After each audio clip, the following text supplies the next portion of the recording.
কিয়ামতের দিন বাজান যখন একটা সময় আসবে, জান্নাতীরা জান্নাতে চলে যাবে, জাহান্নামীরা জাহান্নামে চলে যাবে। এই জাহান্নামীদেরকে যখন জিজ্ঞাসা করা হবে, মা সালাকাকুম ফি সাফার, এর জাহান্নামীরা তোমাদেরকে কে জাহান্নামে নিয়ে আসছে, কি জন্য তোমরা জাহান্নামে আসছো? আরে জাহান্নামীরা রে, তোমরা কি জানো না, তোমরা কি জানো না জাহান্নামের আযাব বড় ভয়াবহ আযাব। জাহান্নামের আগুন কিন্তু দুনিয়ার সাধারণ আগুন না রে বাবা। হে যুবক ভাই,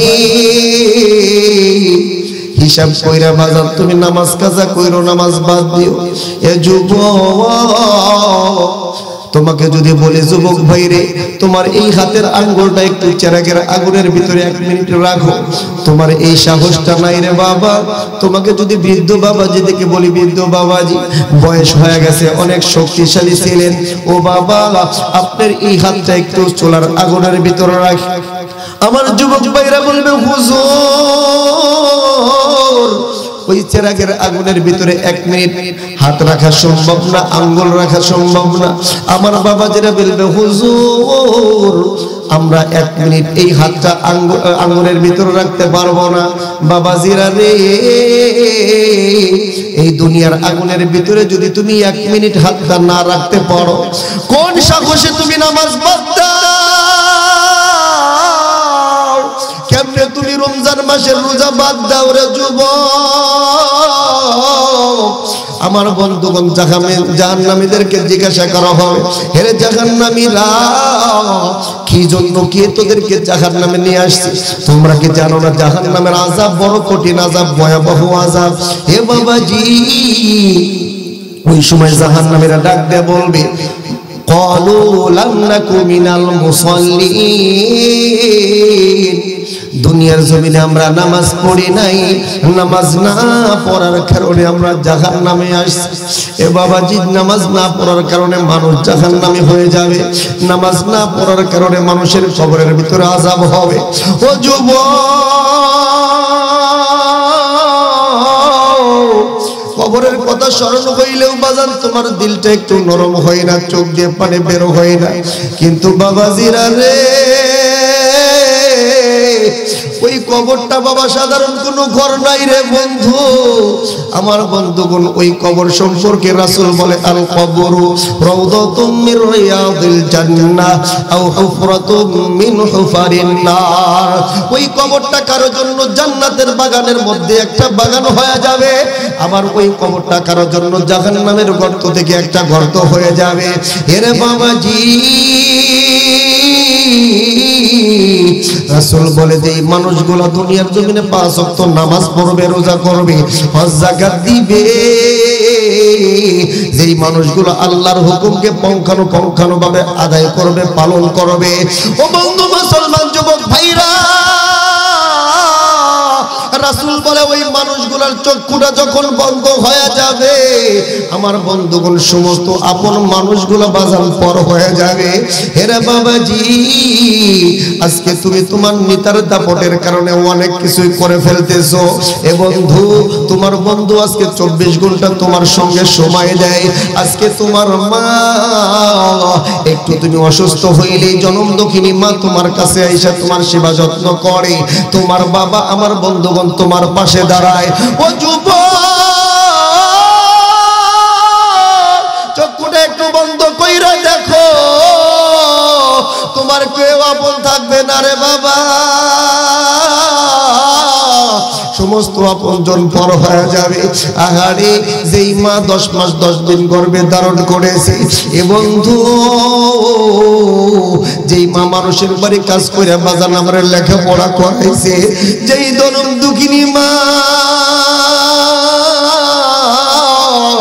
আমার বন্ধুগণ অসুস্থ হইলে বাবাজি রাত্রে বেলায় ঘুমাই নাই, যেই মা বাজান রাত্রে বেলায় সারা রাত্রি আমি আমার বন্ধুগণ মাথার ভিতরে পানি পট্টি করছে, মাঝে মাঝে জনম দুঃখিনী মা মাথার ভিতরে কপালে হাত দিয়ে জিজ্ঞাসা করে, ব্যাটারে এখন তোমার শরীরটা কেমন? ও বন্ধু মুসলমান, বোঝানোর জন্য বলতেছিলাম, বলছিলাম ওই জনম দুঃখিনী মা যখন তোমার নিঃশ্বাসটা বন্ধ হয়ে যাবে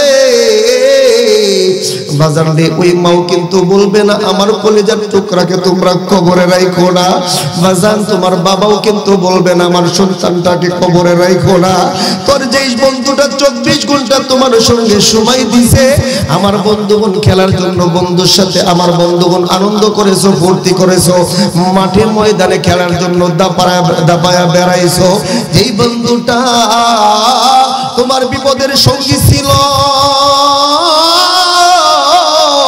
আজকে চক্ষুটা বন্ধ হওয়ার সঙ্গে সঙ্গে বন্ধুটা পর হয়ে যাবে বাজানো প্রত্যেকটা মানুষ তোমাকে শেষ বিদায় দেওয়ার জন্য ব্যস্ত হয়ে যাবে কেউ বা যাবে বাঁশ বাগানের বাঁশ কাটার জন্য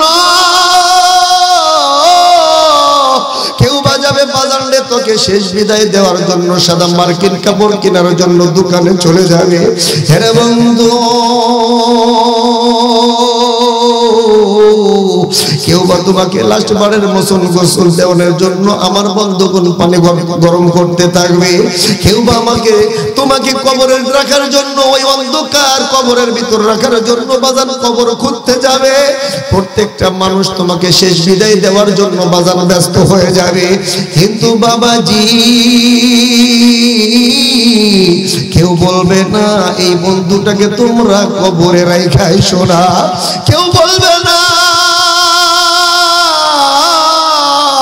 আমার কলিজার টুকরা রাত্রি বেলায় অন্ধকার ঘরের ভিতরে একা একা থাকতে ভয় পাইতো আরে বাবাজির আর কেউ কিন্তু তোমার ওই দুনিয়ার ঘরে রাখতে চাবে না প্রত্যেকটা মানুষ বাজান তোমাকে কবরে রাখার জন্য ব্যস্ত হয়ে যাবে রাসূল বলে রে যুবক দুনিয়াতে তুমি যদি 5 ওয়াক্ত নামাজ পড়ে বাজান মৃত্যুবরণ করতে পারো আমার রাসূল বলে তোর লাশটা কবরে নামাইতে দেরি হবে আমার আল্লাহ তোর জন্য ওই কবরটাকে জান্নাতের বাগান বানাইতে দেরি করবে না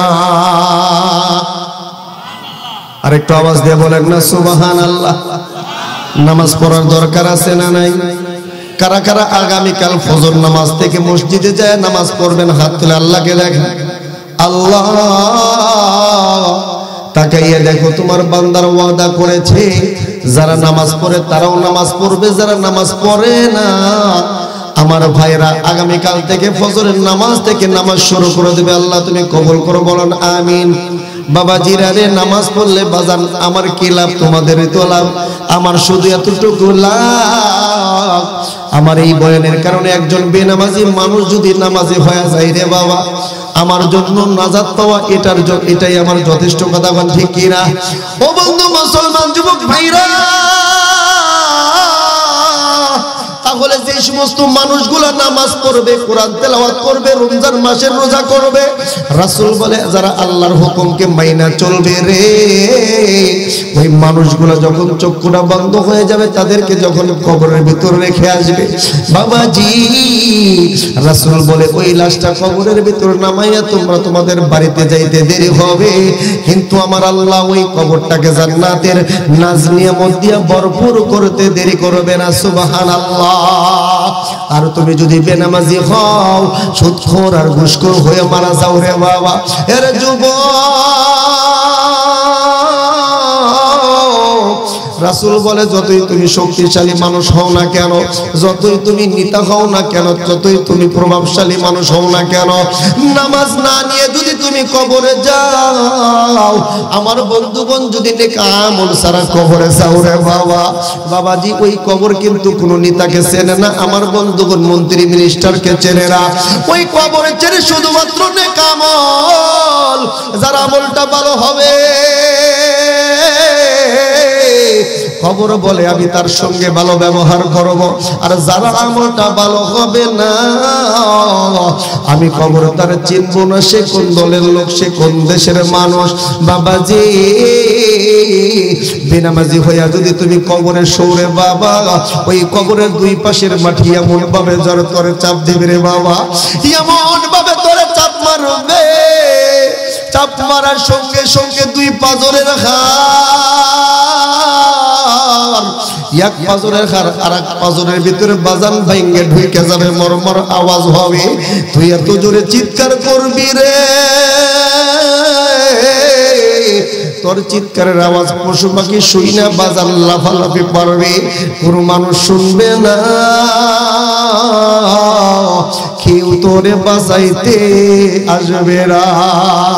এই জন্য বাজান এখনো সময় আছে, কলো লাম নাকু মিনাল মুসাল্লিন, এই কথাটা যেন না বলতে হয় আল্লাহ আমরা দুনিয়ার জমিনে নামাজ পড়ি নাই, নামাজ না পড়ার কারণে আজকে জাহান্নামে আসছি।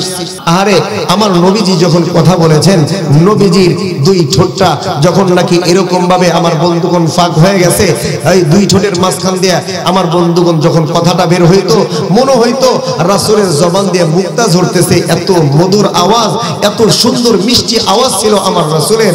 ও বন্ধু, আবু জেহেল চিন্তা করে মুহাম্মাদের চেহারাও দেখার মতন, আবার তার ভাষাটা এত সুন্দর, মুহাম্মদ যদি এইভাবে মানুষকে এক আল্লাহর দাওয়াত দিতে থাকে, একটা সময় প্রত্যেকটা এই আরবের সমস্ত মানুষ মুসলমান হয়ে যাবে, আর প্রত্যেকটা মানুষ যদি মুসলমান হয়ে যায়, আমি আবু জেহেলের নেতাগিরি আর থাকবে না। কথা বল ঠিক কি? এই জন্য এই শয়তানটা কি করলো, একটা পরামর্শ সভা রাখলো। ওই পরামর্শ সভায় আমার বন্ধুগণ অনেকেরই পরামর্শ নিল। লাস্টে সবার শেষে আবু জেহেল নিজেই সিদ্ধান্ত দিল, ঘোষণা করে দিল, আব্দুল্লাহর বেটা মুহাম্মাদের যে মাথা কেটে আমি আবু জেহেলের সামনে উপস্থিত করতে পারবে, আমি আবু জেহেল তাকে 100 মোটা তাজা উট পুরস্কার দিব। একটু আওয়াজ দিয়ে বলেন না নাউজুবিল্লাহ। আমার ভাইজান, আমার বন্ধুগণ, কোন মানুষ কোনো কথা বলে না, কোন মানুষের জবানে কোনো কথা নাই। রে বন্ধু মুসলমান যুবক ভাইরা রে,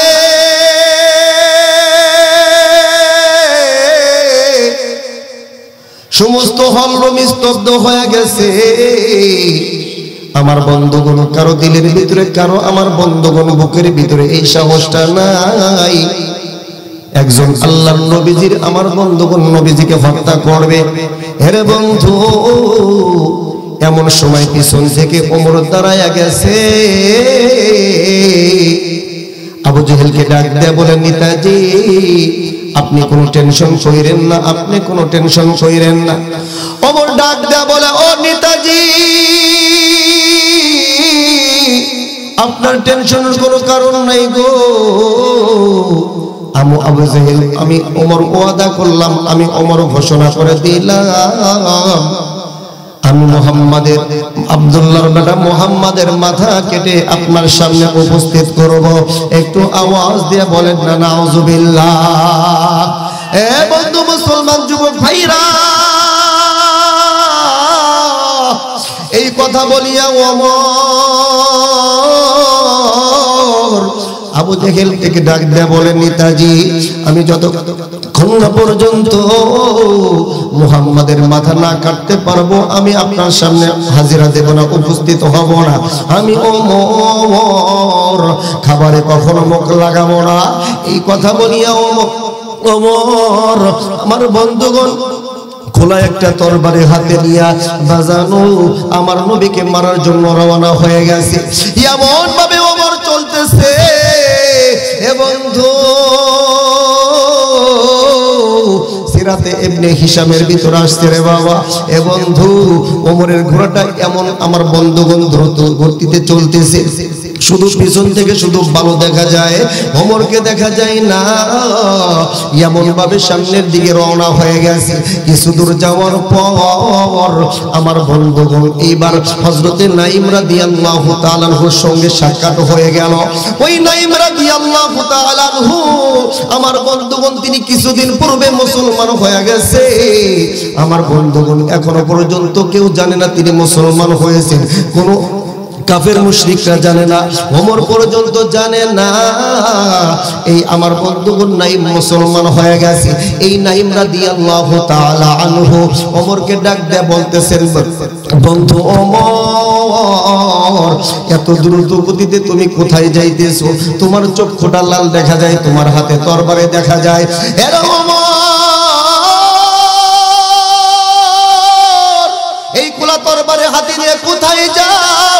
কোন মায়ের বুকটা খালি করার জন্য যাও? এ এরা বন্ধু মুসলমান যুবক ভাইরা রে, কোনো দিকে নজর নাই রে বাবা, একটু দিলের কানটা দিয়ে শোনো আমার বন্ধুগণ। দেখো এই কোরআনের পাওয়ার কেমন, এই কোরআনের কারণে আমার আল্লাহ কেমন করে ওমরের মতন কঠিন হৃদয়ের মানুষটাকে আমার আল্লাহ ইসলামের পথে নিয়ে আসে। এরা বাবাজি এইবার ওমরকে যখন নাইম ডাক দিয়ে বলতেছেন, বন্ধু ওমর এত দ্রুত গতিতে কোথায় যাও, কাকে মারার জন্য যাও, কোন মায়ের বুকটা খালি করার জন্য যাও? ওমর ডাক দিয়ে বলে, বন্ধু নাইম রে, আজকে তুমি আমার পথে বাধা দিও না, আমি যাইতেছি আমাদের ধর্মের মুখে যে চুলকানি মেরেছে, আমাদের লাত মানাত উজ্জাকে যে অপমানিত করেছে, ওই আব্দুল্লাহর বেটা মুহাম্মাদের মাথা কাটার জন্য যাইতেছি। একটু আওয়াজ দিয়ে বলেন না নাউজুবিল্লাহ। আমার বন্ধুগণ, সাহাবায়ে কেরাম রাসূলকে কেমন ভালোবাসছে, কেমন মোহাব্বত করেছে। এর যুবক, আজকে রাসূলের মোহাব্বত, রাসূলের ভালোবাসা আমাদের ভিতরে নাই, রাসূলের আদর্শ আমাদের ভিতরে নাই। ওই নাইম রাদিয়াল্লাহু তাআলা আনহু যখন শুনেছি আমার নবীজিকে মারার জন্য ওমর যাইতেছে, ওই নাইম রাদিয়াল্লাহু তাআলা চিন্তা করতেছে,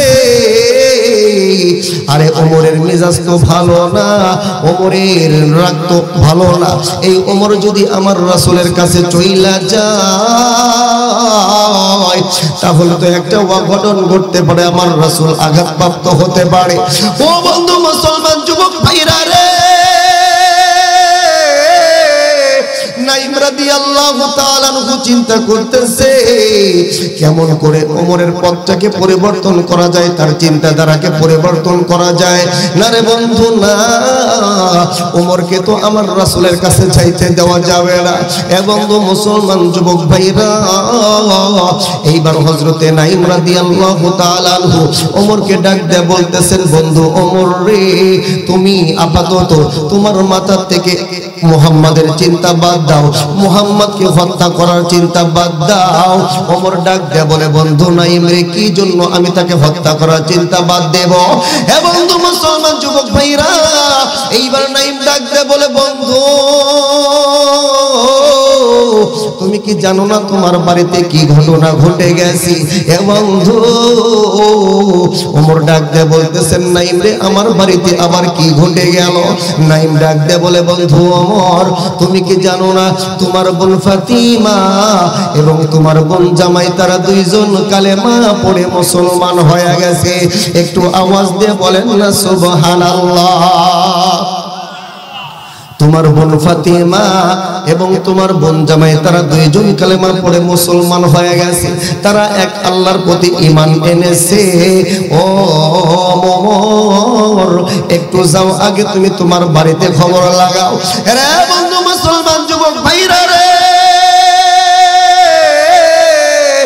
নাইম যখন এই খবরটা দিয়ে দিছে, এখনো পর্যন্ত ওমর বিশ্বাস করে না এইটা কেমনে সম্ভব,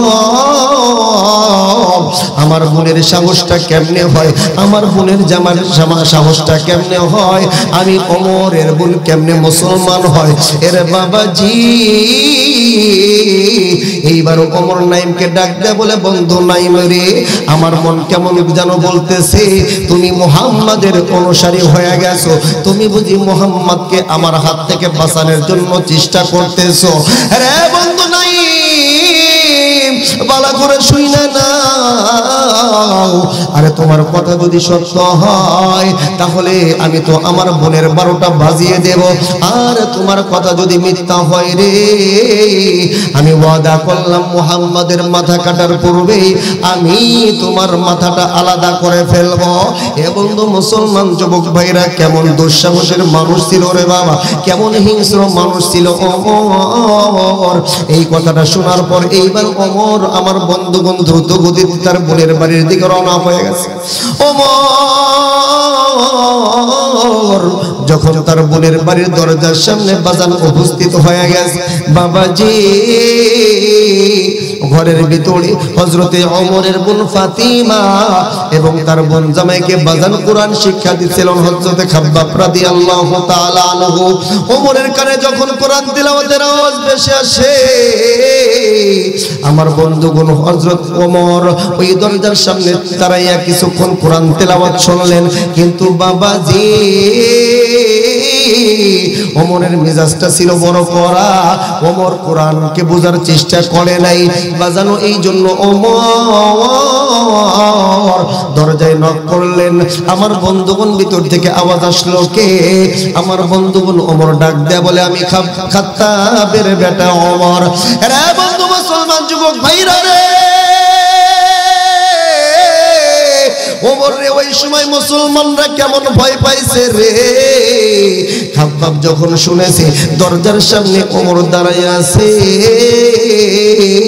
আমার বন্ধুগণ খাব্বাব রাদিয়াল্লাহু তাআলা আনহু ফাতিমাকে ডাক দেয় বলে এর ওমরের বোন ফাতিমা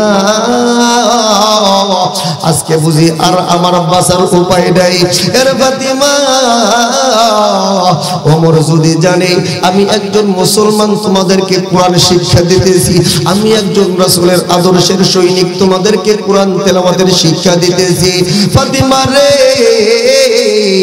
ওই ওমর তো আমার জানে বাঁচায় রাখবে না আমারে ওমর হত্যা করে ফেলাইবে ফাতিমা তোমরা কিন্তু আমারে ওমরের কাছে যাইতে দিও না ওমর যেন আমার না দেখে এর বন্ধু এইবার আমার বন্ধুগণ ওমরের বোন ফাতিমা হযরতে খাব্বাব রাদিয়াল্লাহু তাআলা আনহুকে একটা জায়গায় লুকায়া রাখলেন এইবার বাজানরে যখন ঘরের দরজা খুইলা দিয়েছে ওমরের বোন ফাতিমাকে ওমর ডাক দেয় বলে আরে ফাতিমা আমি শুনলাম তুমি নাকি এক আল্লাহর প্রতি ঈমান আনছো রে তুমি নাকি মুহাম্মাদের অনুসারী হয়ে গেছো ফাতিমা তুমি নাকি কোরআন তেলাওয়াত শিক্ষা করো ফাতিমা রে আমি শুনলাম তুমি নাকি আমাদের ধর্মের মুখে চুনকালি মাখাইছো বন্ধু এইবার যখন ওমর তার বোনকে বাজারে এইভাবে জিজ্ঞাসাবাদ করতেছে বোন ফাতিমার ঈমানের পাওয়ার এমন ছিল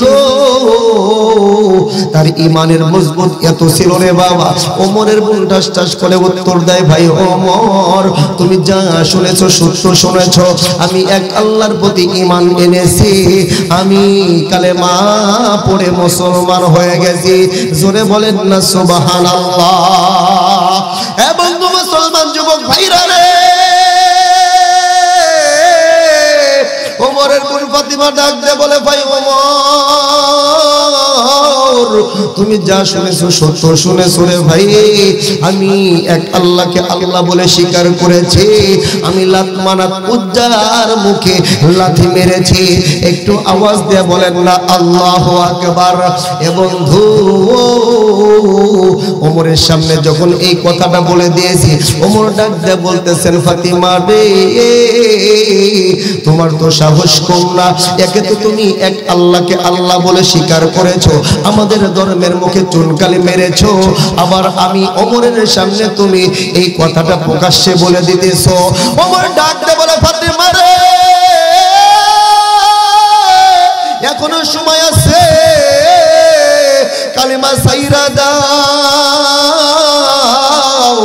এক আল্লাহকে আল্লাহ বলা সাইরা দাও ওই মুহাম্মাদের দরবারে যাও বন্ধ কইরা দাও হে বাবাজি ওমর ডাক দিয়ে বলতেছেন ফাতিমা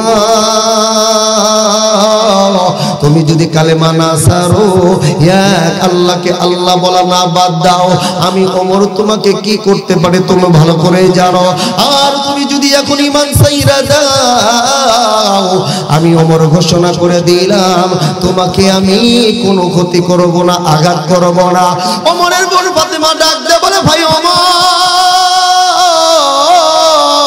তুমি আমাকে যতই মারো যতই কাটো তুমি আমাকে যতই ভয় দেখাও ভাই ওমর আমি যে আল্লাহর প্রতি ঈমান আনছি, আমি যেই রাসূলকে রাসূল হিসেবে ঘোষণা করে দিয়েছি, আমি মারা গেলেও ঈমান ছাড়ব না।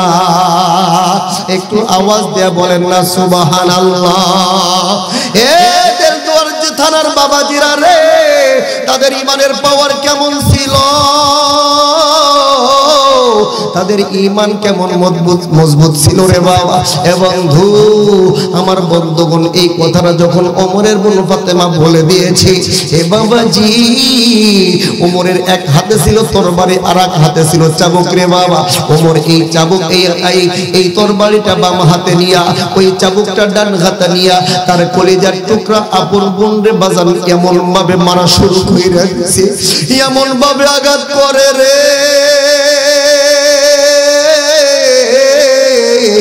ওমরের বোন ফাতেমার শরীরের কাপড়গুলো বাজান তোরার মতন ছিঁড়ে যাইতেছে, উড়াউড়ি করতেছে। ওমরের বোন ফাতেমার শরীরটা ফাইটা ফাইটা রক্ত বাইর হয়। এ বাবাজি ওমরের বোনের রক্তগুলো বাজারে জমিনের ভিতরে ছুঁয়াইয়া ছুঁয়াইয়া পড়ে। আর ওমর ডাক দেয়া বলে, ফাতেমা এখনো সময় আছে, বলো এক আল্লাহকে আল্লাহ বলা বাদ দাও, ঈমান বাদ দিয়ে দাও, মুহাম্মাদের দরবারে যাও বাদ দিয়ে দাও, তাহলে আর তোমাকে আঘাত করব না। ফাতেমা ডাক দেয়া বলে, ভাই ওমর তুমি আমাকে যতই মারো আমি ঘোষণা করে দিলাম আমার আল্লাহ এক, আমি আমার আল্লাহকে কখনো আল্লাহ বলা বাদ দেব না। একটু আওয়াজ দিয়ে বলেন না বাবা সুবহানাল্লাহ। আল্লাহু আল্লাহু কি যে মধুর নাম, আল্লাহু আল্লাহু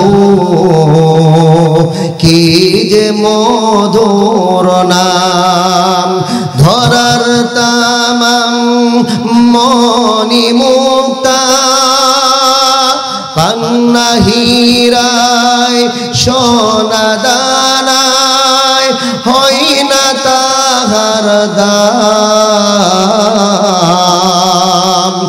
আল্লাহু আল্লাহু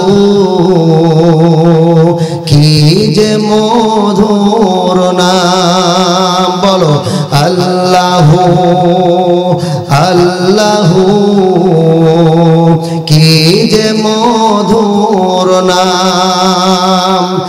আকাশ বাতাস সাগর নদী গাই যে ও নাম নিরবধি, বাতাস সাগর নদী গাই যে ও নাম নিরবধি,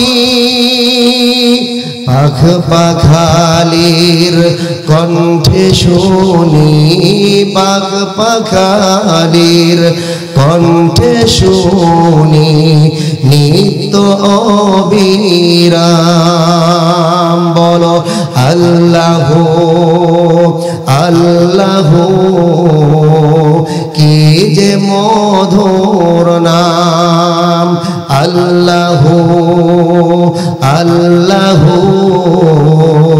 কি যে মধুর নাম। চিল্লায় বলেন না মারহাবা। আর একটু আওয়াজ দিয়ে বলেন না মারহাবা। রে বন্ধু মুসলমান যুবক ভাইরা রে, ওমরের বোন ফাতেমা ডাক দেয়া বলে, ভাই ওমর যতই আমারে মারো, আমারে মারতে মারতে যদি মাইরা ফেলাও, তবু আল্লাহকে আল্লাহ বলা বাদ দেব না। একটু আওয়াজ দিয়ে বলেন না আল্লাহু আকবার। আরে বন্ধু মুসলমান যুবক ভাইরা, এই দিলদর থানার বাবাজিরা রে, একজন মহিলা মানুষের ঈমানের পাওয়ার কেমন মজবুত ছিল, কত মজবুত ছিল রে বাবা। মারতে মারতে রক্তাক্ত কইরা ফেলাইছে। রক্তগুলো বাজান জমিনের ভিতর লাইগা বাজান রে এরকম ভাবে শক্ত হয়ে গেছে। এরপরে ওমরের বলে আমি ঈমান ছাড়ব না। এ বন্ধু, আজকে আমরা এমন ঈমানদার আমাদের ঈমানটা বাজান টাকার কাছে বিক্রি হয়ে যায়। কথা বল ঠিক কিনা? আমাদের ঈমান সুদের কাছে ঘুষের কাছে বিক্রি হয়ে যায়। আমাদের ঈমানটারে বাবা আজকে শীতের কাছে কাবু হয়ে যায়। কথা বল ঠিক কিনা? বলতে পারেন হুজুর ঈমান আবার কেমন করে শীতের কাছে এরকম ভাবে দুর্বল হয়ে যায়, কাবু হয়ে যায়? বাবাজি, যখন আমাদের বাজারে যখন গরমের সিজন ছিল, আমাদের মসজিদ গুলাতে অনেক সময় বাজার মসজিদে জায়গা দেওয়া যাইত না মুসল্লির কারণে। ঈশার নামাজ ফজরের নামাজের সময় 4 কাতার 5 কাতার মুসল্লি দেখা যাইত। কিন্তু বন্ধুরে, যখন শীতের সিজন শুরু হয়ে গেল আর ফজর নামাজে মুসল্লি খুঁজে পাওয়া যায় না। কথা কোন ঠিক কিনা? ভুল বললাম নাকি? দিল দজের মানুষের জবানে আওয়াজ নাই। কথা কোন ঠিক কিনা? আর একটু আওয়াজ দিয়ে বলেন কথা ঠিক কিনা? আরে বন্ধু মুসলমান যুবক ভাইরা রে, আজকে আমাদের ঈমানের পাওয়ার এত দুর্বল, শীতের কারণে আমরা মসজিদে যাই না, ওযু করার ভয়তে আমরা নামাজ পড়ি না। বাজার ঈমান যাদের মজবুত, যাদের ঈমানের ভিতরে বাজার মজবুতি আছে, ওই সমস্ত মানুষ কখনো শীতকে ভয় করে না, ঠান্ডা পানিকে ভয় করে না। তারা শুধু কেবলমাত্র আমার আল্লাহকে ভয় করে। কথা কোন ঠিক কিনা? এই জন্য বাবাজি আল্লাহ তাআলা বলেছেন, বান্দা তোমরা যদি নামাজ পড়ে কবরে আসতে পারো, আমি আল্লাহ তাআলা তোমাদের কবরটাকে জান্নাতের বাগান বানাবো। চিৎকার মেরে বলেন না সুবহানাল্লাহ। আরে কত যুবক নামাজ চলাকালীন আমার বন্ধুগণ মসজিদের পাশ কাইটা চলে যায়, বাজারে চলে যায়। আবার এমন সময় তাদের মোবাইলের আওয়াজটা, মোবাইলের গানের পাওয়ারটা এত জোরে দেয়, আমার বন্ধুগণ মসজিদের মুসল্লিদের নামাজ পড়তে কষ্ট হয়। ও যুবক ভাই, তুমি একটু ভয় পাও না?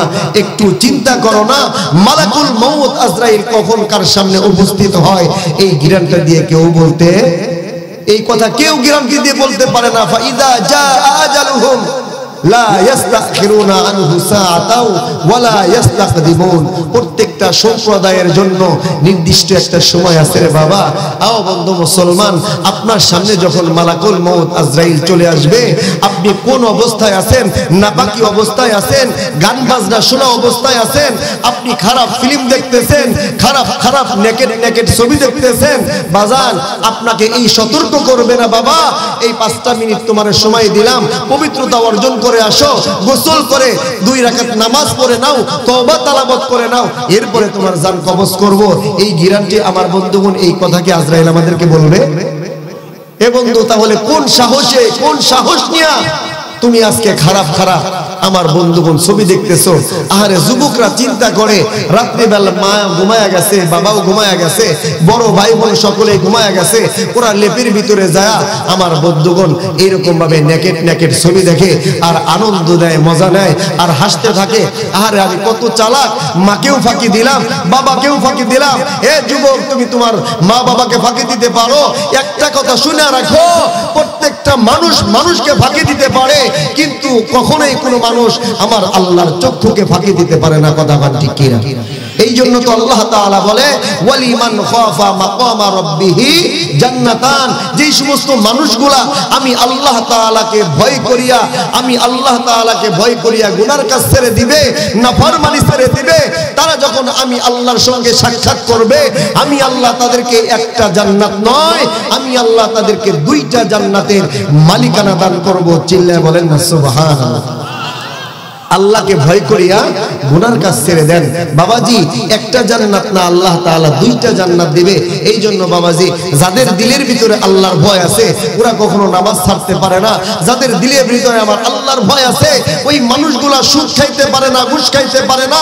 যেই সমস্ত যুবকদের অন্তরের ভিতরে আমার আল্লাহর ভয় আছে ওই সমস্ত যুবকরা কখনো মেসি আর নেইমারের ফ্যান হতে পারে না, আসক্ত হতে পারে না, তাদের মডেল গ্রহণ করতে পারে না। কথা বলেন ঠিক কিনা? আপনাদের আওয়াজ নাই রে বাবা। যাদের দিলের ভিতরে মেসির মোহাম্মত আছে, ভালোবাসা আছে, তারা কখনো জান্নাতে যাইতে পারবে?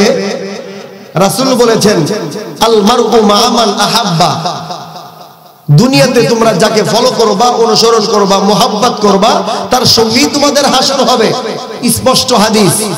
বাবাজি এখন চিন্তা করে দেখো, যুবক ভাইরা চিন্তা করে দেখো, রাসূলরে অনুসরণ করবা নাকি মেসি আর নেইমাররে তোমরা ফলো করবা, অনুসরণ করবা?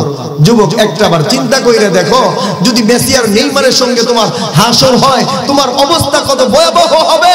আর রাসূলের সঙ্গে যদি তোমার হাসর হয়, খোদার কসম করে বলি, খোদার কসম করে বলি, আমার আল্লাহ তোরে জান্নাতের মালিকানা দান করবে।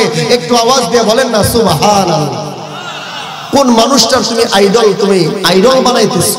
কোন মানুষটারে তুমি তোমার জীবনের আদর্শের প্রতীক বানাইতেছো? যাদের চরিত্রের ভিতরে হাজারো বেজার ভরা, যাদের চরিত্রের ভিতরে কলঙ্ক ভরা। ও বন্ধু মুসলমান, মেসিকে তুমি ফলো করতেছো, তার ইতিহাস পড়ে দেখো, তার জীবনী পড়ে দেখো।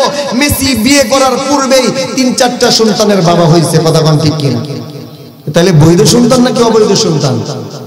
যারও সন্তানের বাবা সে।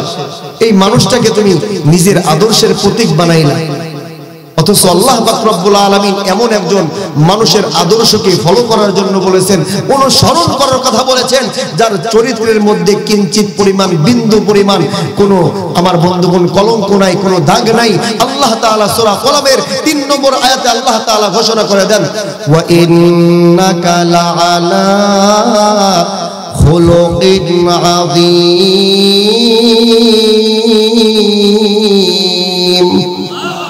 আরেকটু আওয়াজ দিয়ে বলেন না আল্লাহু আকবার। এরে বাবা জিরা রে,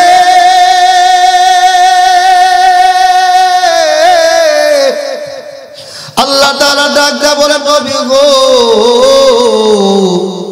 আমি আল্লাহ ঘোষণা করে দিলাম গো, আপনার চরিত্র হলো মহান চরিত্র, আপনার চরিত্র হলো পুত এবং পবিত্র। একটু আওয়াজ দিয়ে বলেন না সুবহানাল্লাহ। এরে বন্ধু, আমার নবীজির চরিত্র কেমন ছিল? আমার নবীজি, আমার বন্ধুগণ কেমন চরিত্রওয়ালা নবী ছিলেন, আখলাকওয়ালা নবী ছিলেন। হে বন্ধু, আমার নবীজিকে কেউ গালি দিলে আমার নবীজি উল্টা কাউকে গালি দেন নাই। আমার নবীজিকে বাজারে আঘাত করেছে, কিন্তু আমার নবীজি আঘাত করে নাই। এর বন্ধু মুসলমান যুবক ভাইরা, আমার নবীজি কেমন দরদের নবী ছিল, কেমন রহমাতাল লিল আলামিন নবী ছিল। বাজানো আমার আপনার দয়ার নবী, মায়ের নবী, রহমাতাল লিল আলামিন নবী যখন বাজারে মনের ভিতরে বড় আশা নিয়া তায়েফের ময়দানে চলে গেলেন এক আল্লাহ তাআলার দাওয়াত নিয়া। হে বন্ধু, কিতাবের ভিতর আসছে রে বাবা, আমার নবীজি বড় ক্লান্ত, পিপাসার্ত, পরিশ্রান্ত। আমার নবীজি বড় ক্ষুধার্ত মানুষ। এমন অবস্থায় যখন বাজার তায়েফের ময়দানে চলে গেল, আরে ওই তায়েফবাসীরা বাজারে আমার নবীজির সঙ্গে এমন খারাপ ব্যবহার করেছে। বাজানো আমার নবীজি বড় পিপাসার্ত ছিল। এমন সময় যখন আমার নবীজি তাদের কাছে কালেমার দাওয়াত দেয়, এক আল্লাহকে আল্লাহ বলে স্বীকার করার দাওয়াত দেয়, ওই তায়েফবাসীগুলা আমার নবীকে ডাক দেয়, বলে, মুহাম্মদ, তুমি তাড়াতাড়ি আমাদের তায়েফ থেকে বের হয়ে যাও, না হইলে কিন্তু আমরা তোমার সঙ্গে খারাপ ব্যবহার করব, তোমারে গালি দেব, তাড়ায়া দেব। হে বন্ধু, তারা এত নিষ্ঠুর আচরণ করেছে রে বাবা, এত খারাপ ব্যবহার করেছে। আমার নবীজি ছিলেন পিপাসারত, আমার নবীজিকে তারা এক গ্লাস পানি খাইতে দেয় নাই, আমার নবীজিকে তারা আমার বন্ধুগণ বিশ্রাম দিতে দেয় নাই। ডাক দেব, মুহাম্মদ, তাড়াতাড়ি বের হয়ে যাও, নইলে কিন্তু তোমার অবস্থা খারাপ হয়ে যাবে, ভয়াবহ অবস্থা হয়ে যাবে। বাজানো কেমন নবী পাইছো রে বাবা, কেমন নবী পাইছো। হে বন্ধু মুসলমান যুবক ভাইরা রে, আমার নবীজি এইবার তায়েফের ময়দান থেকে বাজান যখন বের হয়ে রাস্তা দিয়ে হাঁটতেছি, ওই তায়েফবাসীগুলা এত নিষ্ঠুর ছিল, এত পাষাণ্ড ছিল রে বাবা, আমার নবীজিকে তারা শুধু অপমান করে ক্ষান্ত হয় নাই। এইবার ওই মানুষগুলা তাদের দুষ্ট ছেলেদেরকে ডাক দেয়, বলতেছেন বেটারি ওই যে যাও দেখো ওই আব্দুল্লাহর বেটা মোহাম্মদ নামে একজন পাগল যাইতেছে, ওই পাগলকে তোমরা পাথর নিক্ষেপ করো, তারে তোমরা আঘাত করো। একটু আওয়াজ দিয়ে বলেন না নাউজুবিল্লাহ। ওই মোহাম্মদকে তোমরা আঘাত করতে থাকো। এবং মুসলমান যুবক ভাইরা, ওই দুষ্টু ছেলেগুলা আমার নবীজি যখন রাস্তা দিয়ে যায়, আর ওই দুষ্টু ছেলেগুলা আমার নবীজির গায়ের উপরে, আমার নবীজির শরীরের উপরে পাথর নিক্ষেপ করে। এবং এমন ভাবে পাথরের বৃষ্টি আমার নবীজির শরীরের উপরে পড়তেছে, বাজান রে কিতাবের ভিতর আমার নবীজির শরীরটা ফাইটারে বাবা, চামড়া গুলা ফাইটা, রক্ত গুলো জমিনের উপর গড়াইয়া গড়াইয়া পড়তেছে। যায়েদ ইবনে হারেসা আমার বন্ধুগণ, যিনি নবীজির পালক পুত্র ছিলেন, ওই দিনকার সফর সঙ্গী ছিলেন, যায়েদ ইবনে হারেসা আমার নবীজির জড়াইয়া ধরেছে। আর তায়েফবাসীর দুষ্ট ছেলেদেরকে ডাক দেয়, বলতেছে এরে তায়েফবাসীরা, তোমরা আমার নবীজির আঘাত কইরো না, তোমরা আমার নবীজির আর রক্তাক্ত কইরো না। এরে তায়েফের দুষ্ট ছেলেরা রে, তোমাদের যত মারতে মরে চাই, যত আঘাত করতে মরে যায়, আমি যায়েদের উপর মারো, আমারে তোমরা মারতে মারতে মাইরা পালাও, আমার কোনো আফসোস নাই, কিন্তু আমার দয়ার নবীজির উপরে তোমরা আর আঘাত কইরো না। ও বন্ধু মুসলমান যুবক ভাইরা, কে কার কথা শোনে রে বাবা? যায়েদ ইবনে হারেসা চোখের পানি সাইরা সাইরা কান্দে, চিল্লায় চিল্লায় কান্দে রে বাবা। যায়েদ ইবনে হারেসার কথা কেউ শুনে না, তারা আমার নবীজিকে মারতে মারতে বাজান রে, আমার নবীজি ক্লান্ত হয়ে গেছে, শরীরটা ব্যথা হয়ে গেছে, নবীজি আমার জমিনে বসে পড়ছে। তারা এতটাই নিষ্ঠুর ছিল রে বাবা, এত নির্দয় ছিল, ওই মানুষগুলো আবার আমার নবীজিকে দুই পাথর ধরিয়ে আবার দাঁড় করায় দিয়েছে। ডাক দেয়া বলে, মোহাম্মদ সামনের দিকে পা বাড়াও, নইলে কিন্তু তোমার অবস্থা খারাপ হয়ে যাবে। আমার নবীজি সামনের দিকে হাঁটতে থাকে, আমার নবীজিকে পাগল পাগল বলিয়া ওই তায়েফের দুষ্ট ছেলেরা বাজান আবার পাথর নিক্ষেপ করে। এরা বন্ধু মুসলমান যুবক ভাইরা, আজকে কোন নবীরে তোমরা অপমান করো, কোন নবীর আদর্শে তোমরা অপমাননা করো? বাজানো যে নবীর আদর্শ সম্পর্কে আল্লাহ তাআলা ডাক দেয়া বলে, লাকাদ কানা লাকুম ফি রাসূলিল্লাহি উসওয়াতুন হাসানা। আল্লাহ তাআলা ডাক দেয়া বলে, আমার বান্দারা, আমি আল্লাহ তাআলা তোমাদের জন্য উত্তম আদর্শ রেখে দিয়েছি আমার রাসূলের মধ্যে। জোরে বলেন না সুবহানাল্লাহ। রাসূলের মধ্যে বাজান আমাদের জন্য উত্তম আদর্শ। রাসূলের আদর্শকে যারা গ্রহণ করবে, রাসূলের আদর্শকে যারা ফলো করবে রে, ওই মানুষগুলা হবে দুনিয়ার মধ্যে দামি মানুষ, ওই মানুষগুলা হবে দুনিয়ার মধ্যে সবচেয়ে উত্তম মানুষ। ও যুবক, এইবার আমার নবীজি যখন আবার সামনের দিকে পা বাড়ায়, ওই তায়েফের দুষ্ট ছেলেগুলা আবার আমার নবীজিকে পাথর নিক্ষেপ করে রে বাবা। যাইতে যাইতে নবীজি আমার একটা পাহাড়ের গুহায় বাজারে আশ্রয় নিয়েছে। নবীজি আমার শুয়ে পড়েছে, উঠতে পারে না, বসতে পারে না। নবীজি আমার বাজারে ব্যথায় কাতর হয়ে গেছে। এমন সময় হযরত জিবরাইল বাজার নবীজির কাছে চলে আসলেন সালাম দিয়া। আমার নবীজিকে ডাক দিয়ে বলতেছেন, ইয়া রাসূলুল্লাহ, ইয়া হাবিবাল্লাহ, নবী গো, তায়েফবাসীরা আপনার সঙ্গে যেই ব্যবহারটা করেছে, যেই আচরণ করেছে, আপনার উপরে যেই অমানবিক নির্যাতন চালাইছে আমার আল্লাহ সব কিছু পর্যবেক্ষণ করেছেন। ইয়া রাসূলুল্লাহ নবী গো আমার আল্লাহ আমারে পাঠাইয়া দিয়েছি, আপনি শুধু অনুমতি দেন। আপনি যদি অনুমতি দেন আমি এই তায়েফবাসীদেরকে এই পাহাড়ের মাঝখানে এনে তাদেরকে দুই পাশ দিয়ে চাপ দিয়ে তাদেরকে ধ্বংস করে ফেলবো, তাদেরকে দুনিয়ার জমিন থেকে বিদায় করে দেব। ইয়া রাসূলুল্লাহ আল্লাহ তাআলা শুধু আপনাকে অনুমতি দেওয়ার জন্য বলেছে। আমার বন্ধুগণ দেখো না কেমন নবী পাইছো রে বাবা, যেই নবীকে মারতে মারতে রক্তাক্ত কইরা ফেলাইছে রে বাবা, যেই নবী আমার হাঁটতে পারে না, যেই নবী আমার উঠে বসতে পারে না, ওই নবী বাজারে যখন এই কথাটা বলে দিয়েছি আমার নবী ডাক দিয়ে বলতেছেন জিবরাইল আমার আল্লাহ তো মানুষকে কষ্ট দেওয়ার জন্য আমারে বানাই নাই। আল্লাহু আকবার। আরে আমার আল্লাহ তো আমার মানুষের চোখে পানি ঝরানোর জন্য আমার আল্লাহ পাঠাই নাই। আমার আল্লাহ আমারে পাঠাইছে ওমা আরসালনাকা ইল্লা রাহমাতাল লিল আলামিন। আল্লাহু আকবার।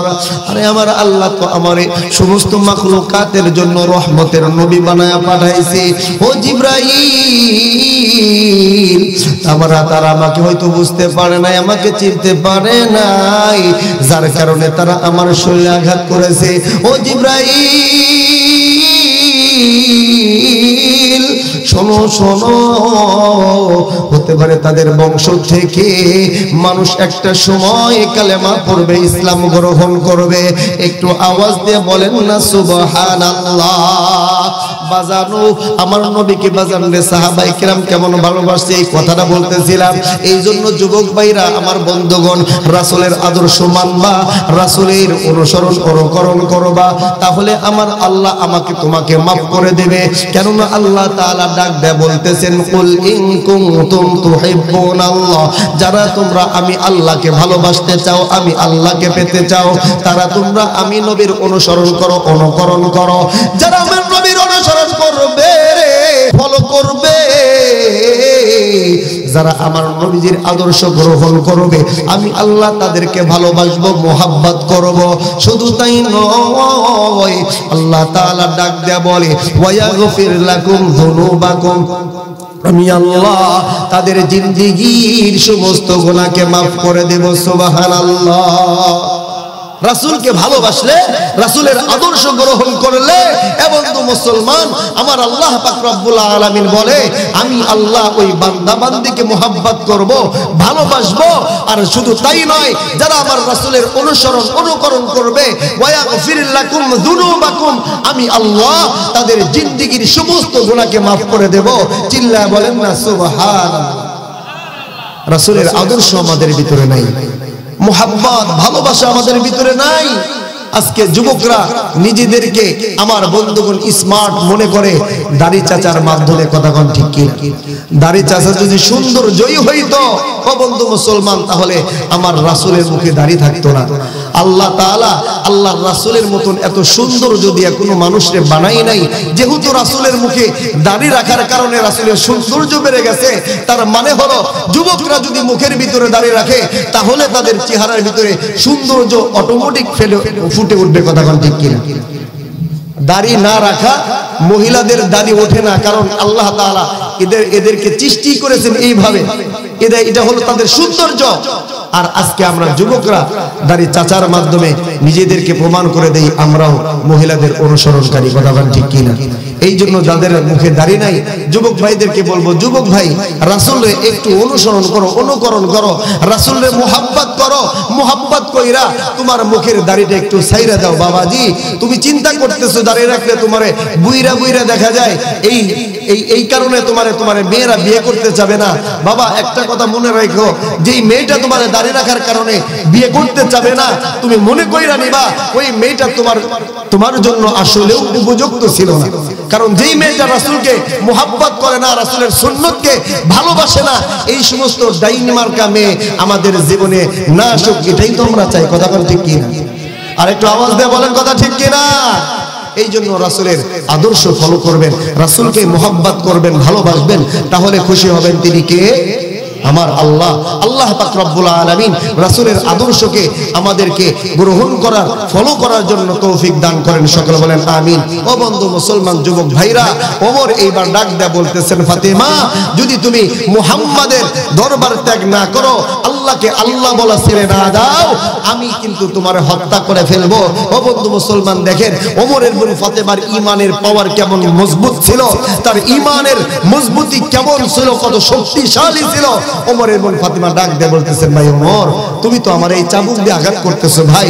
ও ভাই এই চাবুকের আঘাতে আমার তুমি কিছুই করতে পারবা না। ভাই ওমর তোমার হাতে তো একটা তরবারি আছে, ওই তরবারিতে দিয়া তুমি আমার মাথাটা আমার শরীর থেকে আলাদা করতে পারো, কিন্তু আমার ঈমান থেকে তুমি আমাকে আলাদা করতে। সুবহানাল্লাহ কইবেন না? আরেকটু আওয়াজ দিয়ে বলেন না বাবা সুবহানাল্লাহ। তাদের ঈমান কেমন ছিল বাবা? চাবুক দিয়া মাইরা ঈমান ছাড়াইতে পারবা না। তুমি চেষ্টা কইরা দেখো, তোমার হাতে তরবারি আছে, ওই তরবারিটা দিয়া আমার মাথাটা আলাদা করো। আমি ফাতেমা ঘোষণা করে দিলাম, এরপরেও আমি আমার আল্লাহকে আল্লাহ বলা। আমার ভাই যারা, আমার বন্ধুগণ, ওমর যখন এই কথাটা শুনছে রে, তার বোনের চেহারার দিকে তাকাইছে। আহারে চেহারার দিকে তাকাইয়া দেখে কপাল পাইটা বাজার রক্ত বাইর হইতেছে। ওমর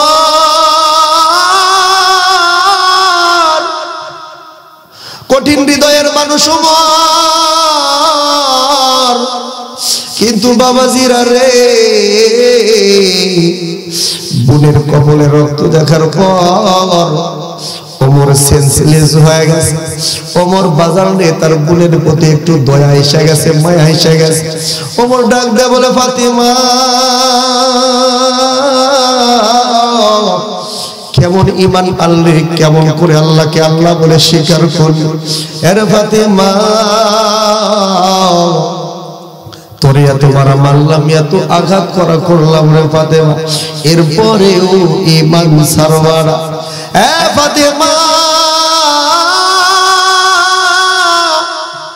আমি যখন তোমার ঘরের দরজার সামনে দাঁড়াইলাম, তোমার ঘরের দরজার সামনে দাঁড়াইয়াছিলাম, ফাতেমা রে তোমার ঘরের ভিতর থেকে একটা মজার আওয়াজ আমার কানে ভেসে আসতেছিল। আল্লাহু আকবার। বাবাজি ওমর ডাক দেয়া বলতেছেন, ফাতেমা রে ওই আওয়াজটা কিসের আওয়াজ ছিল রে বোন? ওই আওয়াজটা একটু আমার শুনতে মন চাইতেছে, একটু আমার শুনতে মন চাই। আল্লাহু আকবার। হ্যাঁ বন্ধু, ওমরের বোন ফাতেমা ডাক দেয়া বলে, ভাই ওমর ওইটা সাধারণ কোনো আওয়াজ নাই রে ভাই, ওইটা হলো আমার মাওলা পাকের কোরআন তেলাওয়াতের আওয়াজ। জোরে বলেন না সুবহানাল্লাহ। ও ভাই ওমর এইটা কোনো সাধারণ আওয়াজ নাই রে ভাই, এইটা হলো আমার মাওলা পাকের কোরআন তেলাওয়াতের আওয়াজ, এটা হলো আমার আল্লাহর কোরআন তেলাওয়াতের আওয়াজ। ওমর ডাক দেয়া বলে, ফাতেমা রে ওই কোরআনের আওয়াজ যদি এত মজাদার হয়, ওই কোরআন তেলাওয়াত করে একটু আমারে শোনাও না, আমার বড় শুনতে মন চায়। বাবাজি এইবার ওমরের বোন ফাতেমা বাজান এইভাবে কোরআন তেলাওয়াত করতেছে। বিসমিল্লাহির রহমানির রহিম। তাহা মা আনজালনা আলাইকাল القرآن لتشقى إلا تذكرة لمن يخشى تنزيلا ممن خلق الأرض والسماوات العلى الرحمن على العرش استوى له ما في السماوات وما في الأرض وما بينهما وما تحت ثرى وإن تجهر بالقول فإنه يعلم السر وأخفى الله لا إله إلا هو له الأسماء الحسنى আওয়াজ দিয়ে বলেন না আল্লাহু আকবার। কুরআন তেলাওয়াত শুনতে ভালো লাগে না খারাপ লাগে? বাবাজি ওমরের বোন ফাতেমা কুরআন তেলাওয়াত করে, এত কুরআন তেলাওয়াতের ভিতরে আওয়াজ এত মজা রে বাবা, এত মজা। বাবাজি আজকে আমরা কুরআন তেলাওয়াতের ভিতরে মজা পাই না, আজকে আমরা কুরআন তেলাওয়াত শুনতে চাই না, করতে চাই না। অথচ আল্লাহ তাআলা ডাক দেয়া বলে ওয়া ইযা কুরিআল কুরআন ফাসতামিউ লাহু ওয়া আনসিতু লাআল্লাকুম তুরহামুন। আল্লাহ তাআলা ডাক দেয়া বলে বান্দারে যখন তোমাদের মাঝে কোরআন তেলাওয়াত করা হয়, ওরে বান্দা তোমরা কিন্তু কোরআন তেলাওয়াতের সময় তোমরা চিল্লা ফাল্লা করবা না, দিলের কান লাগায়া বান্দারে তোমরা কোরআন তেলাওয়াত শুনবা। কোরআন তেলাওয়াত শুনবা কেন না, যখন আমি আল্লাহর কোরআন তেলাওয়াত করা হয় ওই সময় আমি আল্লাহর রহমত আর বরকত তোমাদের উপর নাজিল হতে থাকে। একটু আওয়াজ দেয়া বলেন না সুবহানাল্লাহ। রে বন্ধু মুসলমান যুবক ভাইরা রে,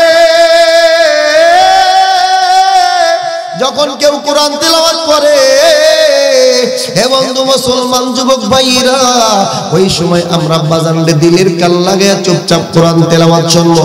কোরআন তেলাওয়াতের সময় বাজান করে আওয়াজ করা যাবে না, চিল্লা ফাল্লা করা যাবে না, গন্ডগোল করা যাবে না বাবাজি।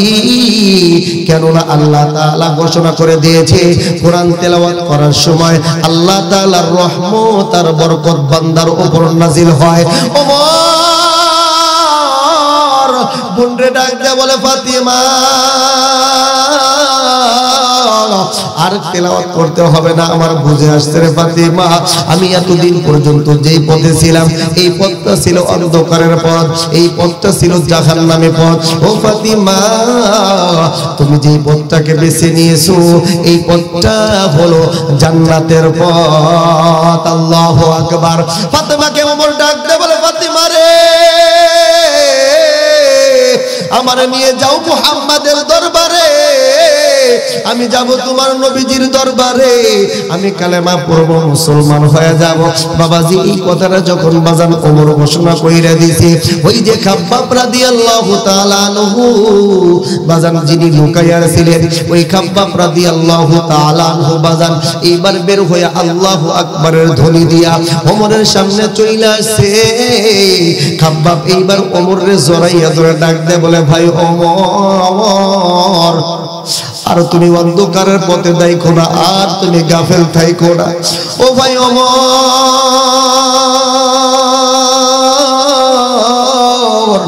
আসো, আল্লাহ তাআলার পথে আসো, আল্লাহ তাআলার ডাকে সাড়া দাও।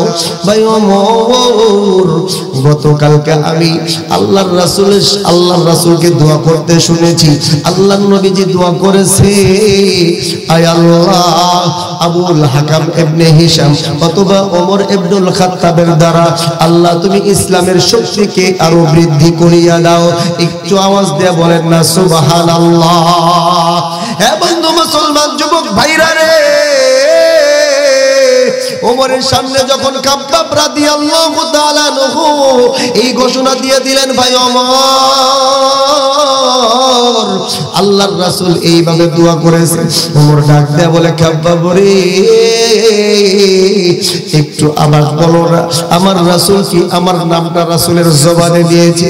আমার রাসূল কি আমার নামটা আমার রাসূলের মুখ দিয়ে বের করেছে? আরে খাব্বাব একটু বলো না, বলো না, আমার রাসূল কি আমার জন্য দোয়া করেছে?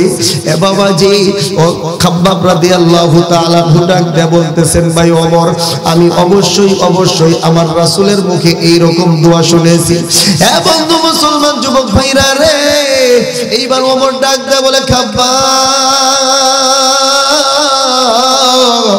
আমাকে একটু নবীজির দরবারে নিয়ে যাও, আমি নবীজির দরবারে যাব, কালেমা পড়ে মুসলমান হয়ে যাব।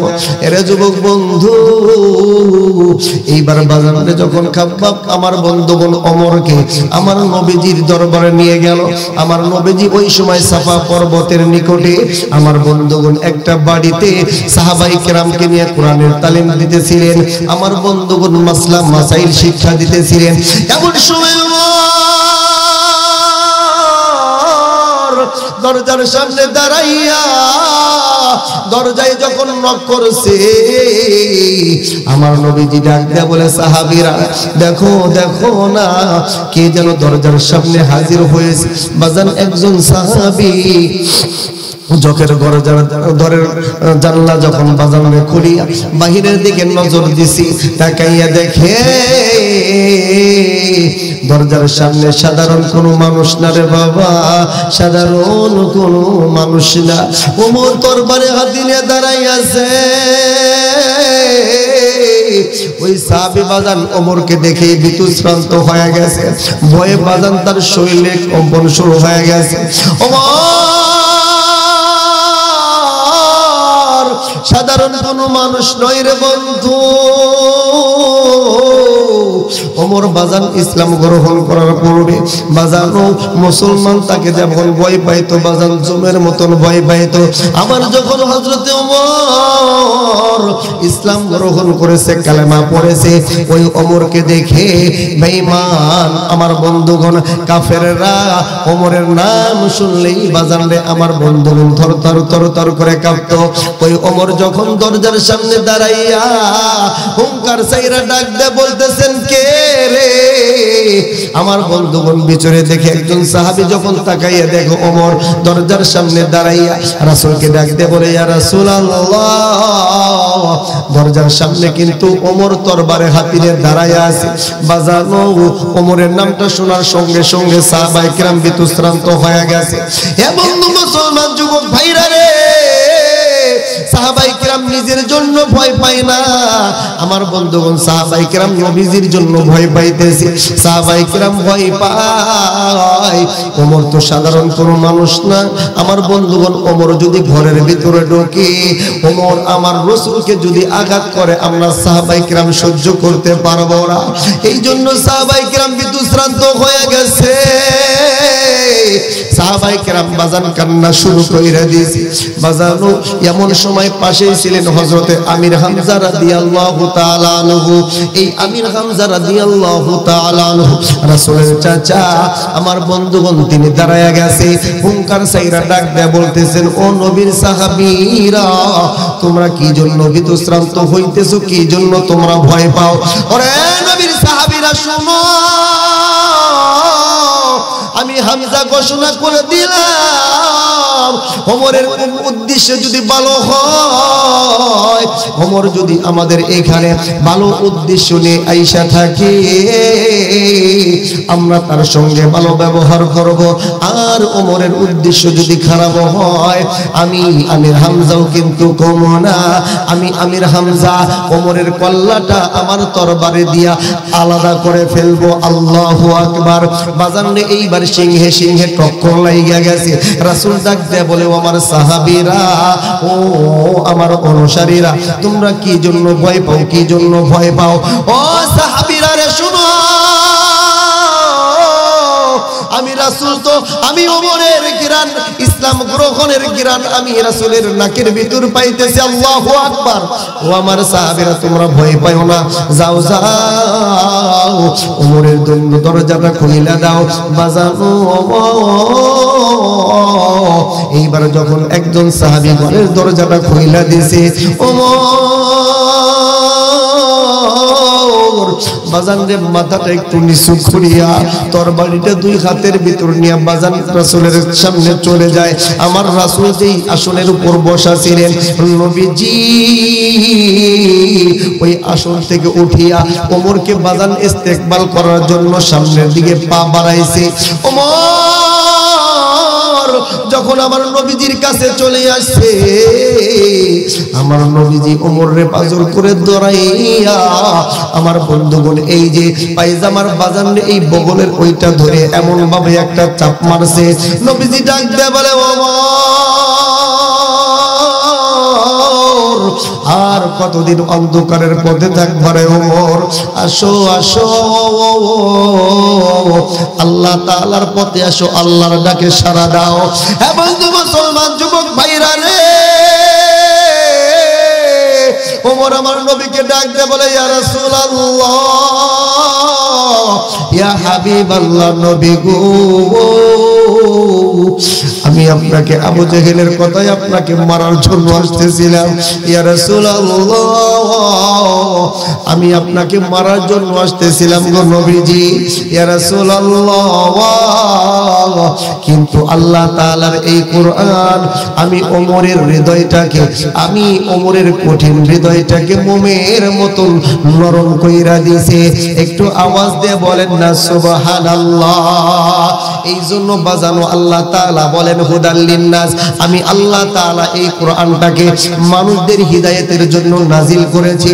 এবং পথভ্রষ্ট মানুষ যদি কোরআনের কাছে আসে বাজান, ওই মানুষগুলা বাজানে পথের দিশা পাবে। আমার বন্ধুগণ জাহান্নামী মানুষগুলা যদি বাজানো কোরআনের ডাকে সাড়া দেয়, আমার বন্ধুগণ ওই মানুষগুলা বাজানে সত্যের পথের দিশা পাবে। রাসূলকে ডাক দিয়ে বলে, ইয়া রাসূলুল্লাহ, ইয়া হাবিবাল্লাহ, নবী গো, আমি তো আপনার মাথা কাটার জন্য আসতেছিলাম, কিন্তু নবীজি এই কোরআন আমার মনের পরিবর্তন কইরা দিয়েছে, এই কোরআন আমার জীবনের পরিবর্তন কইরা দিয়েছে। ইয়া রাসূলুল্লাহ, এখন আমি আপনার দরবারে আসছি কালেমা পড়ে মুসলমান হওয়ার জন্য। একটু আওয়াজ দিয়ে বলেন না সুবহানাল্লাহ। নবীজি আমার ওমরের কালেমা পড়ায়া দিয়েছে, ওমর বাজানরে মুসলমান হয়ে গেছে, কালেমা পড়েছে। এ বন্ধু মুসলমান, ওমর কালেমা পড়ার সঙ্গে সঙ্গে সাহাবায়ে কেরাম এত জোরে একটা তাকবীর দিছে রে বাবা, আশেপাশের যত কাফের বেঈমান ছিল রে বাবা, তাদের অন্তরের ভিতরে বাজান প্রকম্পন শুরু হয়ে গেছে। তারা বুঝতে পারছে এখন সাধারণ কোনো মানুষ মুসলমান হয় নাই, নিশ্চয় বড় কোনো ধরনের মানুষ মুসলমান হয়ে গেছে। বাজানো ওমর যখন মুসলমান হয়, বাজান একজন সাহাবীর নাম ছিলেন হযরত আব্দুল্লাহ ইবনে মাসউদ রাদিয়াল্লাহু তাআলা আনহু। হযরত আব্দুল্লাহ ইবনে মাসউদ রাদিয়াল্লাহু তাআলা আনহু চোখের পানি সাইরা সাইরা ডাক দিয়ে বলতেছেন, ও নবীর সাহাবীরা শোনো, আমার মনের ভিতরে অনেক দিন ধরে বড় আশা ছিল আমি কাবা ঘরের ভিতরে যাইয়া 2 রাকাত নামাজ পড়ব, আমি আমার আল্লাহ তাআলার কুদরতে পায়ে সিজদা করব। কিন্তু ওই আবু জেহেলের অনুসারীরা আমার কাবা ঘরের ভিতরে নামাজ পড়তে দেয় নাই, তারা আমারে সিজদা করতে দেয় নাই। এ বন্ধু, এইবার যখন ওমর মুসলমান হয়ে যায়, আমার বন্ধুগণ আব্দুল্লাহ ইবনে মাসউদ কাবা ঘরে নামাজ আদায় করে। একটু আওয়াজ দিয়ে বলেন না সুবহানাল্লাহ। বাজানো এই কোরআনের এত পাওয়ার রে বাবা, এত পাওয়ার। ওমরের মতন কঠিন দিলের মানুষ আমার বন্ধুগণ পড়ে গেছে, নরম হয়ে গেছে, তার দিলটা আমার বন্ধুগণ মোমের মতন গলে গেছে। এই জন্য বন্ধু মুসলমান যুবক ভাইরা রে, ওই কোরআনটাকে যারা ধারণ করবে, ওই কোরআনটাকে যারা মুহাব্বত করবে, ভালোবাসবে, বাজার আমার আপনার দয়ার নবী মায়ার নবী ডাক দিয়ে বলে আল কুরআনু শাফিউল মুশাফফাউন ওয়া মাহিল্লুন মুসাদ্দাকুন মান জাআলাহু আমামাহু কাদাহু ইলাল জান্নাহ ওয়া মান জাআলাহু খালফা যহরিহি সাকাতুহু ইলান নার।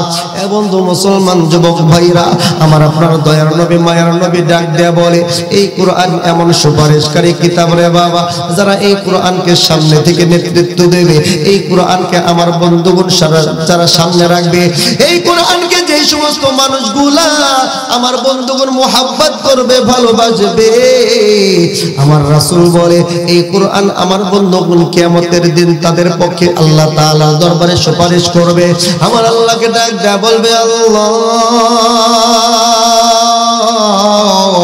এই দুনিয়ার জমিনে তোমার কোরআনকে এই মানুষগুলো মুহাব্বত করেছে, ভালোবাসছে, তিলাওয়াত করেছে। বাবাজি আমাদের আশেপাশে অনেক হাফিজিয়া মাদ্রাসা আছে রে বাবা, আমার বন্ধুগণ যা দেখবেন রাত্রি 3টা 4টার সময় যা দেখবেন রে বাবা, অনেক সময় ওই বাচ্চা সন্তানগুলা আমার বন্ধুগণ ঠান্ডা পানি দিয়ে ওযু করিয়া করিয়া বাজানো মধুর সুরে খেলে দিলে কোরআন তেলাওয়াত করে। ও বন্ধু মুসলমান যুবক ভাইরা, আমার বন্ধুরা রে, ওই ছাত্রগুলা বাজান মজা করে কোরআন তেলাওয়াত করে। বাবাজি ওই কোরআন তেলাওয়াতের আওয়াজটা রে বাবা সারা এলাকায় ছড়ায়া ছিটাইয়া যায়। এই কোরআন তেলাওয়াতের কারণে আমার আল্লাহ আমার আপনার উপরে রহমত আর বরকত নাজিল কইরা দেয়। একটু আওয়াজ দিয়া বলেন না সুবহানাল্লাহ। এরা বন্ধু আজকে সমাজের ভিতরে বাজান একটা প্রচলিত বিধান হয়ে গেছে, মানুষ আজকে মা বাবা চিন্তা করে আমার এই সন্তানটা যদি হাফেজ হয়, আলেম হয়, আমার এই সন্তানটা নিজে খাবে কি আর আমি মা বাবাদেরকে খাওয়াবে কি। এ বন্ধু মুসলমান আমরা চিন্তা করি রাত্রে বেলায় ঘুম হয় না। ও বন্ধু মুসলমান যুবক ভাইরা রে, আল্লাহ তাআলা ডাক দেয়া বলে বান্দা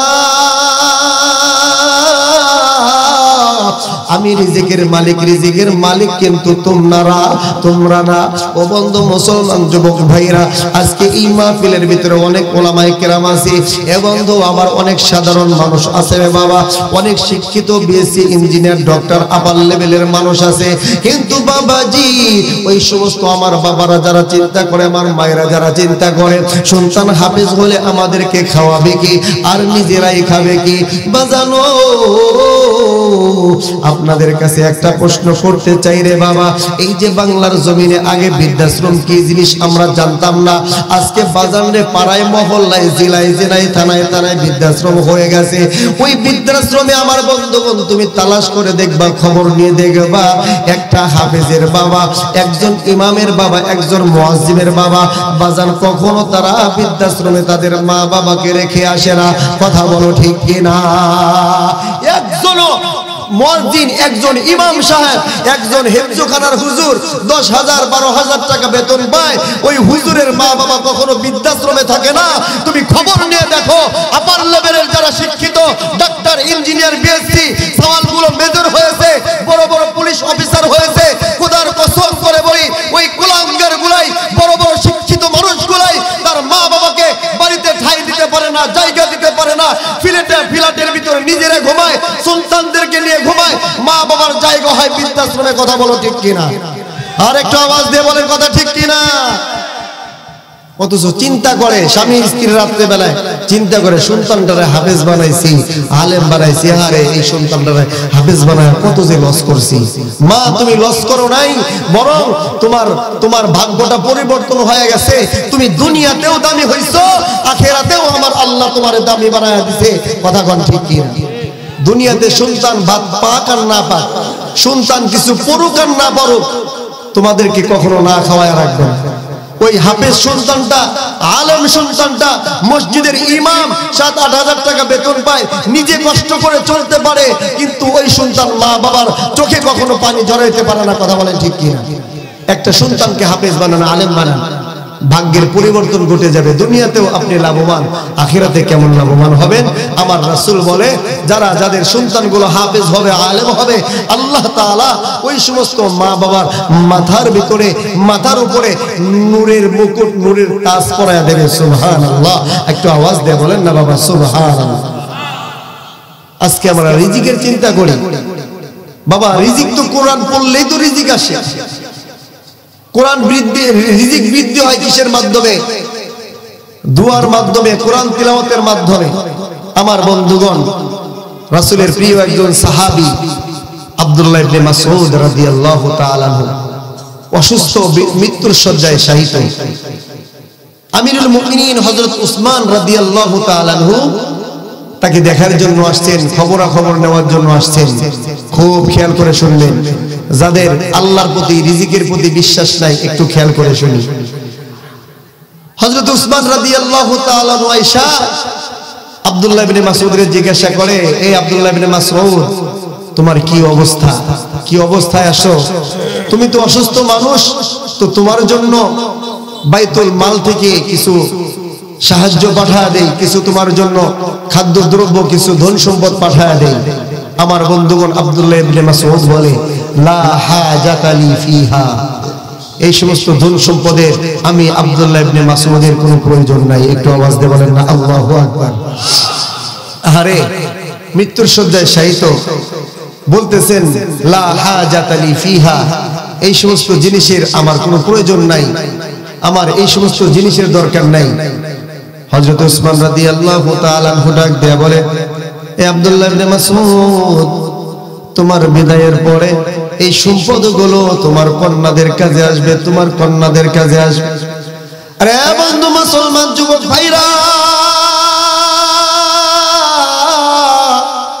যারা চিন্তা করতেছো সন্তানটা হাফেজ হলে সন্তানটা খাবে কি, সন্তানটা আলেম হলে তোমার সন্তানটা খাবে কি, আর তোমাদেরকে খাওয়াবে কি? বাবা একটু ঘটনাটা মন দিয়ে শোনো রে বন্ধু। আব্দুল্লাহ ইবনে মাসউদ যখন বললেন লা হাজাতা লি ফিহা, এই ধন সম্পদের আমার কোনো প্রয়োজন নাই, আমার কোনো দরকার নাই, উসমান ডাক দিয়ে বলে, ভাই আব্দুল্লাহ ইবনে মাসউদ, তোমার মৃত্যুর পরে, তোমার বিদায়ের পরে এইগুলো তোমার মেয়েদের, কন্যাদের কাজে আসবে। আব্দুল্লাহ ইবনে মাসউদ চোখের পানি সাইরা সাইরা ডাক দিয়ে বলে, আমিরুল মুমিনিন, আপনি আমার কন্যাদের ব্যাপারে এরকম চিন্তা করেছেন, আপনি আমার কন্যাদেরকে নিয়ে টেনশন করেছেন, কিন্তু আমি তো আমার মেয়েদেরকে নিয়ে, আমার কন্যাদেরকে এইরকম টেনশন করি নাই। কারণ কি জানেননি? আমি আমার নবীজির শব্দ জবানে শুনেছি, মান ক্বারা সূরাতুল ওয়াকিআ কুল্লা লাইলাতিন লাম তুসিবহু ফাকাতুন আবাদা। আমার রাসূল বলে, যে ব্যক্তি প্রত্যেকদিন রাত্রি বেলা সূরা ওয়াকিয়া নিয়মিত তেলাওয়াত করবে, যে মহিলারা, যে মায়েরা, যে বাবাজিরা, বাজানরে যারা এই সূরা ওয়াকিয়া প্রত্যেকদিন রাত্রি বেলা তেলাওয়াত করবে, আমার দয়ার আল্লাহ ওই ওয়াকিয়া তিলাওয়াতকারী বান্দাদেরকে কখনোই অনাহারে রাখবে না, না খাওয়া রাখবে না। আমার আল্লাহ তাদের উত্তম রিজিকের ব্যবস্থা করবে। একটু আওয়াজ দিয়ে বলেন না সুবহানাল্লাহ। বাজানো, আজকে আমাদের ভিতরে কোরআনের আমল নাই, আজকে আমরা কোরআন তিলাওয়াতের আমল করি না, আর আমরা বাজানদের টেনশন করি, খাবো কি, খাবো কি। আল্লাহ তাআলা ডাক দিয়ে বলেন, বান্দারে, তোমরা আমি আল্লাহ তাআলার হুকুম মানো, আমি আল্লাহ তাআলার হুকুমকে মাইনা চলো। ও বান্দা, তোমরা আমি আল্লাহ তাআলাকে অনুগত করো। বান্দা রে, তোমাদের রিজিকের টেনশন নাই, আমি আল্লাহ তোমাদের উত্তম রিজিকের ব্যবস্থা করব। সুবহানাল্লাহ। এই যে কথাগুলো বললাম, যে সূরা ওয়াকিয়া কোন বান্দা যদি রাত্রি বেলায় তেলাওয়াত করে, রাত্রি বেলায় পাঠ করে, তাহলে আল্লাহ পাক রব্বুল আলামিন, আমার কথা নয় রাসূলের কথা, রাসূল বলে ওই ব্যক্তিটা কখনো অনাহারে থাকবে না, না খেয়ে থাকবে না। আমার আল্লাহ ওই বান্দার উত্তম রিজিকের ব্যবস্থা করবে। একটু আওয়াজ দিয়ে বলেন না সুবহানাল্লাহ। এই আমল কয়দিন করেছেন? সূরা ওয়াকিয়ার আমল কয়দিন করেছেন, কয়জন করেছেন? যদি হাত তুলতে বলি, কয়েকজন মুরব্বি আর হুজুররা ছাড়া কেউ বলবে না। হ্যাঁ, হাত তুলে তুলবেন না, অথচ আপনি রিজিকের টেনশন করতেছেন। বাবাজি, রিজিকের টেনশন তো করতেছে, আমার আল্লাহ আপনাকে কিভাবে রিজিক খাওয়াবে এটা আমার আল্লাহ তাআলা ব্যবস্থা করবে, আপনি আল্লাহর কাজ করেন। সূরা ওয়াকিয়া প্রত্যেকদিন নিয়মিত প্রত্যেকদিন রাতের বেলায় পাঠ করেন। রিজিকের জিম্মাদার আমার আল্লাহ তাআলা নেবে। আপনার খাওয়ার চিন্তা করতে হবে না, আপনার ঘর বাড়ির চিন্তা করতে হবে না, প্রত্যেকটা জিনিস আমার আল্লাহ ব্যবস্থা করে দেবে। আপনি কোরআনের উপর আমল করেন। কোরআনের উপর আমল নাই, নামাজ নাই, রোজা নাই, শুধু চায়ের দোকানে বসে মাথায় হাত দিয়ে টেনশন, আহারে সন্তানটারে হাফেজ বানাইলাম। একটাবার টেনশন চিন্তা করলা না, তোমার ডাক্তার সন্তান ঢাকায় ফ্ল্যাটের ভিতরে ঘুমায়, বিদেশে আমার বন্ধুগণ ডাক্তারি করতেছে, অনেক এমন কোলাঙ্গার সন্তান আছে, আহারে মা বাবা মারা যায়, মা বাবার জানাজা পর্যন্ত দেওয়ার জন্য আসতে পারে না। কথা বলেন ঠিক কি? আপনার সন্তানটারে হাফেজ বানান। মারা গেছেন, আপনার সন্তান 5 ওয়াক্ত নামাজ পড়ে নামাজের পরে দোয়া করবে, রব্বির হামহুমা কামা রব্বায়ানি সগীরা। বাজানো এই দোয়াটা যদি আপনি শিখায় যাইতে পারেন, আপনার সন্তানটাকে যদি বাজান হাফেজ বানাইতে পারেন, আপনার সন্তানটা যদি কোরআন পড়নেওয়ালা হয়, তাহলেই না আপনার এই সন্তানটা এই দোয়া করতে পারে। আর আপনার সন্তানটা যদি চামার হয়, আপনার সন্তানটা যদি আমার বন্ধুগণ কোরআন শিক্ষা না কইরা যায়, বাবাজি মারা যাওয়ার পরে বাজানরে কোনো উপায় থাকবে না, উপায় থাকবে না। এই জন্য বন্ধুরা রে, একটা সন্তান হইলে তুমি হাফেজ বানাও, একটা সন্তান হইলেও বাজানরে তুমি আলেম বানায়া যাও। বাজানো আপনি মারা যাবেন, আপনার সন্তানটা চোখের পানি চাইরা চাইরা কান্না করবে, আল্লাহর কাছে দোয়া করবে, আল্লাহ আমার বাবার কবরে আযাবকে আল্লাহ তুমি মাফ কইরা দাও। ও দয়াময় মালিক আল্লাহ, আমার বাবার কবরটাকে আল্লাহ তুমি জান্নাতের নাজ নিয়ামত দিয়ে ভরপুর করে দাও। বাজানো আপনার সন্তানটা আপনার জন্য দোয়া করবে চোখের পানি ফেলায়া। আর আমাকে আপনি যখন ভাড়া কইরা নিয়ে যাবেন, সন্তানটা আপনার ডাক্তার ইঞ্জিনিয়ার বিএসসি হয়ে গেছে, সন্তান জানাজার নামাজ পর্যন্ত পড়তে জানে না, আর একজনের জানাজার নামাজ দেখে দেখে নামাজ পড়ে, আছে না নাই? আছে না? আহারে, অথচ আপনি মাদ্রাসায় যান, আপনার মাদ্রাসায় যারা প্রথম শ্রেণীতে পড়ে, শিশু শ্রেণীতে পড়ে, এই বাচ্চাটাও জানে কেমন করে বাবার জানাজার নামাজ পড়াইতে হয়। কথা কন ঠিক কিনা? এই জন্য বাজান যখন হুজুরদের বিরুদ্ধে কথা বলবা, যখন তুমি মাদ্রাসার বিরুদ্ধে কথা বলবা, কোরআনের শিক্ষার বিরুদ্ধে যখন তুমি কথা বলবা, বাজান একটু হিসাব নিকাশ কইরা বইল। বাজান আমার আপনার আল্লাহ তাআলা ডাক দিয়ে বলতেছেন, ওয়াকালা রাসূলু ইয়া রাব্বি ইন্না কওমি ইত্তাখাযু হাযাল কুরআনা মাহজুরা।